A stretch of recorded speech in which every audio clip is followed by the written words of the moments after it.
प्रधानमंत्री नरेंद्र मोदी आज आजमगढ़ में दोहरी सौगात दी है और हमारे साथ इस समय गोरखपुर आजमगढ़ के जो लोकप्रिय सांसद हैं दिनेश लाल यादव निरहुआ जी हैं, इनसे बात करेंगे।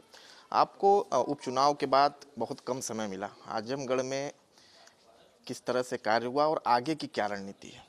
बहुत अच्छा काम हुआ आजमगढ़ में, चूँकि प्रधानमंत्री जी का भी और मुख्यमंत्री जी का भी आशीर्वाद हम लोग को प्राप्त था और हमको भेजा ही इसलिए गया था कि आप आजमगढ़ में जाकर रहिए, वहाँ के लोगों की बात सुनिए और क्या उनको चाहिए वो बताइए, काम करना हमारा काम है। क्योंकि मैंने पहली ही बार ये बात कहा था कि मैं राजनीति से मेरा दूर दूर तक कोई वास्ता है नहीं, मैं एक कलाकार हूँ, तो मैं क्या कर पाऊंगा। तो यही बात प्रधानमंत्री जी ने भी कहा था, मुख्यमंत्री जी ने भी कहा था कि आप वहीं रह के शूटिंग करिएगा, अपनी फिल्म बनाइएगा, लोग आएंगे आपसे बताएंगे कि उनको क्या चाहिए, क्योंकि आप जब उनके बीच रहेंगे तो वो अपनी समस्या खुद ही बता देंगे। तो जो जो हमको निर्देश मिला हमने वही किया। आजमगढ़ में रह के 7-8 फिल्में बनाई और आजमगढ़ की जनता हमसे मिलती थी, बताती थी कि हमको ये चाहिए, और वो सारी बातें मैं प्रधानमंत्री जी को और मुख्यमंत्री जी को बताता था और 1 साल में ही वो सारे काम हो गए जो 50 साल में नहीं हो पाए थे। अच्छा, अखिलेश यादव का कहना है कि 10 साल तक तो हिटलर भी नहीं रहा था, प्रधानमंत्री पे लगातार निशाना साध है, क्या कहेंगे इस पे? मुझे लगता है कि ये पूरा देश जानता है कि हमारे पूज्य प्रधानमंत्री जी जो हैं वो एक युग पुरुष हैं और हम लोगों ने सिर्फ किताबों में पढ़ा था महापुरुषों के बारे में कि महापुरुष कैसे होते हैं, वह कैसे अपना जीवन पूरा समर्पित कर देते हैं समाज के लिए। हम सब का सौभाग्य है कि हम अपने आंख से देख रहे हैं ऐसे महापुरुष को और उनके साथ हमको काम करने का मौका मिल रहा है, ये हम सबका सौभाग्य है। और बाकी ये अभागे लोग हैं, इनके बारे में कुछ कहना भी हमको नहीं है। अगर बात की जाए 2024 की, तो एक बार फिर आपको जो है उम्मीदवार बनाया गया है, तो क्या तैयारी है और किन मुद्दों के साथ जनता के बीच जाएंगे? जनता के बीच पहले भी हम लोग यही वादा लेके गए थे कि हम आपके बीच रह के काम करेंगे, आपके साथ रह के काम करेंगे। और चूंकि हम किसी प्रधानमंत्री के घर में पैदा नहीं हुए हैं, ना ही हम किसी मुख्यमंत्री के घर में पैदा हुए हैं, हम एक किसान गरीब के घर में पैदा हुए हैं और हमको पता है कि आपकी तकलीफ क्या है, दुख क्या है। आपके साथ बैठ के और आपका दुख दूर करेंगे, इसीलिए आए हैं और वही हम लोगों ने किया, आगे भी वही करेंगे। अगर बात की जाए तो आज आजमगढ़ को एयरपोर्ट मिला है और विश्वविद्यालय मिला है, तो आगे की क्या सोच है? आगे 2024 चुनाव के बाद आपकी क्या तैयारी रहेगी? आगे जो है यही एयरपोर्ट अंतर्राष्ट्रीय हवाई अड्डा बन जाएगा, जहां से एक छोटी उड़ान शुरू हो रही है लखनऊ के लिए। चुनाव के बाद यही अंतर्राष्ट्रीय हवाई अड्डा बनेगा और यहीं से दुबई के लिए, यहीं से दिल्ली के लिए, यहीं से मुंबई के लिए उड़ान भरेंगे हम लोग। और जो हमारा रेलवे लाइन जो पास हुआ है गोरखपुर आजमगढ़ बनारस, उसका सर्वे पूरा हो गया है, उसको पूरा कराना है। रिंग रोड पास हो गया है, अभी माननीय गडकरी जी से मैं मिला था 1 हफ्ता पहले, तो उस पर भी मुहर लग गई और उस पर भी काम शुरू हो गया है। बेलैसा का जो ब्रिज है वो भी पास हो चुका है। जो जो आजमगढ़ की मांग थी कि आजमगढ़ को महायोजना लागू करा दिया जाए, वो भी लागू हो गया है।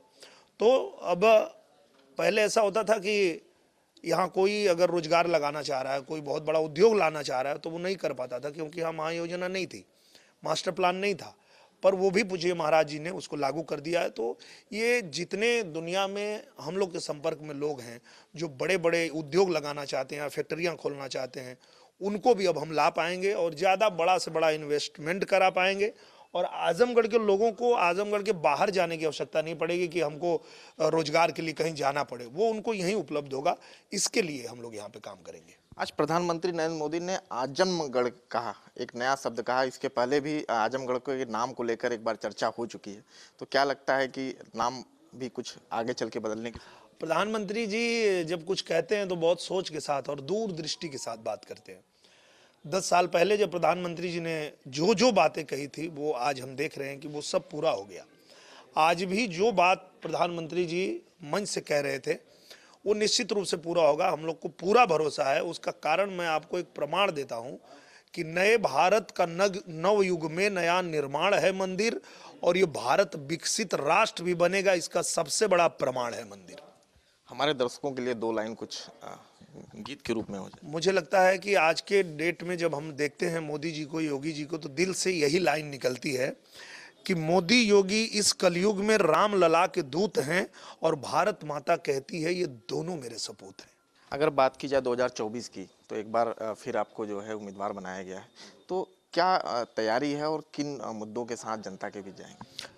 जनता के बीच पहले भी हम लोग यही वादा लेके गए थे कि हम आपके बीच रह के काम करेंगे, आपके साथ रह के काम करेंगे। और चूंकि हम किसी प्रधानमंत्री के घर में पैदा नहीं हुए हैं, ना ही हम किसी मुख्यमंत्री के घर में पैदा हुए हैं, हम एक किसान गरीब के घर में पैदा हुए हैं और हमको पता है कि आपकी तकलीफ क्या है, दुख क्या है। आपके साथ बैठ के और आपका दुख दूर करेंगे, इसीलिए आए हैं और वही हम लोगों ने किया, आगे भी वही करेंगे। अगर बात की जाए तो आज आजमगढ़ को एयरपोर्ट मिला है और विश्वविद्यालय मिला है, तो आगे की क्या सोच है? आगे 2024 चुनाव के बाद आपकी क्या तैयारी रहेगी? आगे जो है यही एयरपोर्ट अंतर्राष्ट्रीय हवाई अड्डा बन जाएगा, जहां से एक छोटी उड़ान शुरू हो रही है लखनऊ के लिए। चुनाव के बाद यही अंतर्राष्ट्रीय हवाई अड्डा बनेगा और यहीं से दुबई के लिए, यहीं से दिल्ली के लिए, यहीं से मुंबई के लिए उड़ान भरेंगे हम लोग। और जो हमारा रेलवे लाइन जो पास हुआ है, गोरखपुर आजमगढ़ बनारस, उसका सर्वे पूरा हो गया है, उसको पूरा कराना है। रिंग रोड पास हो गया है, अभी माननीय गडकरी जी से मैं मिला था एक हफ्ता पहले, तो उस पर भी मुहर लग गई और उस पर भी काम शुरू हो गया है। बेलैसा का जो ब्रिज है वो भी पास हो चुका है। जो जो आजमगढ़ की मांग थी कि आजमगढ़ को महायोजना लागू करा दिया जाए, वो भी लागू हो गया है। तो अब पहले ऐसा होता था कि यहाँ कोई अगर रोजगार लगाना चाह रहा है, कोई बहुत बड़ा उद्योग लाना चाह रहा है, तो वो नहीं कर पाता था, क्योंकि यहाँ महायोजना नहीं थी, मास्टर प्लान नहीं था। पर वो भी पूज्य महाराज जी ने उसको लागू कर दिया है। तो ये जितने दुनिया में हम लोग के संपर्क में लोग हैं जो बड़े बड़े उद्योग लगाना चाहते हैं, फैक्ट्रियां खोलना चाहते हैं, उनको भी अब हम ला पाएंगे और ज़्यादा बड़ा से बड़ा इन्वेस्टमेंट करा पाएंगे।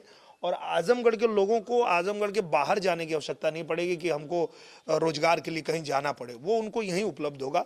इसके लिए हम लोग यहाँ पे काम करेंगे। आज प्रधानमंत्री नरेंद्र मोदी ने आजमगढ़ कहा, एक नया शब्द कहा। इसके पहले भी आजमगढ़ के नाम को लेकर एक बार चर्चा हो चुकी है, तो क्या लगता है कि नाम भी कुछ आगे चल के बदलने की? प्रधानमंत्री जी जब कुछ कहते हैं तो बहुत सोच के साथ और दूरदृष्टि के साथ बात करते हैं। 10 साल पहले जब प्रधानमंत्री जी ने जो जो बातें कही थी, वो आज हम देख रहे हैं कि वो सब पूरा हो गया। आज भी जो बात प्रधानमंत्री जी मंच से कह रहे थे, वो निश्चित रूप से पूरा होगा। हम लोग को पूरा भरोसा है। उसका कारण मैं आपको एक प्रमाण देता हूं कि नए भारत का नव युग में नया निर्माण है मंदिर, और ये भारत विकसित राष्ट्र भी बनेगा, इसका सबसे बड़ा प्रमाण है मंदिर। हमारे दर्शकों के लिए 2 लाइन कुछ गीत के रूप में हो जाए। मुझे लगता है कि आज के डेट में जब हम देखते हैं मोदी जी को, योगी जी को, तो दिल से यही लाइन निकलती है कि मोदी योगी इस कलयुग में राम लला के दूत हैं और भारत माता कहती है ये दोनों मेरे सपूत हैं। देखिए, ये दिनेश लाल यादव निरहुआ जी हैं, जिन्होंने आज बताया कि किस तरह से आजमगढ़ वासियों को सौगात मिल रही है और आगे 2024 चुनाव के बाद ये किस तरह से कार्य करेंगे। वीडियो जर्नलिस्ट निखिल गौड़ के साथ विनय सिंह, न्यूज़ नेशन, आजमगढ़।